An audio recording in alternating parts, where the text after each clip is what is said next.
राज्य मंत्रिमंडळ बैठकीत लाडकी बहीण योजनेसंदर्भात मोठा निर्णय घेण्यात आलाय। विधानसभा निवडणुकींच्या अगोदर अंदाजे 2.5 लाख कोटी लाडक्या बहिणींना या योजनेचा लाभ मिळाला। मात्र आता दुसऱ्यांदा महायुतीचं सरकार स्थापन झाल्यानंतर या योजनेचा चुकीच्या पद्धतीने लाभ घेतलेल्या लाभार्थ्यांची नावं योजनेतून बाद करण्यात येणार आहेत, असं महिला आणि बाल कल्याण मंत्री अदिती तटकरे यांनी म्हटलंय। तर लाडकी बहीण योजनेचे अर्ज बाद होण्याचे नेमके निकष काय आहेत ते पाहूयात। नंबर 1, कुटुंबाचे 2.5 लाखांपेक्षा जास्त उत्पन्न।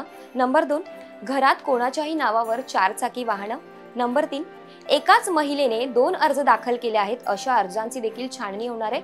नंबर 4, एका सरकारी योजनेचा लाभ घेणारे असतील तर त्यांना लाभ मिळणार नाही। नंबर 5, ज्या महिला महाराष्ट्रातून लग्न करून दुसऱ्या राज्यात किंवा देशाबाहेर गेल्या आहेत त्यांना देखील लाभ मिळणार नाहीये।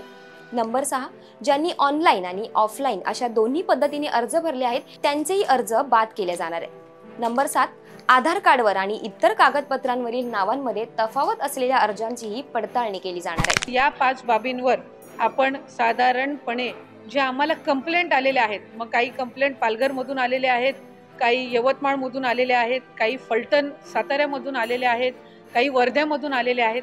तर या ज्या साधारणपणे कंप्लेंट झालेले आहेत त्याच्या आधारे आपण या 5 बाबींवर चौकशी किंवा एक क्रॉस व्हेरिफिकेशन आपण सुरू करत आहोत। याच्यामध्ये कुठेही आपण जो शासन निर्णय मूळ काढला होता याच्या कुठलेही निकष किंवा त्याच्यामध्ये कुठलेही बदल आपण करत नाही आहोत।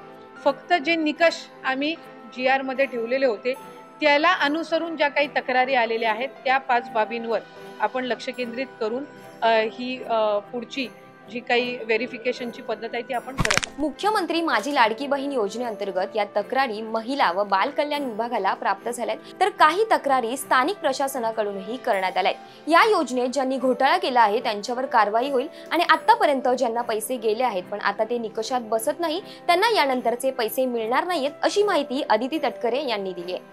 तुम्हाला याबद्दल काय वाटतं हे कमेंट करून नक्की कळवा आणि अशाच नवनवीन व्हिडिओसाठी ओनली मानिनी या YouTube चॅनेलला जरूर सबस्क्राईब करा।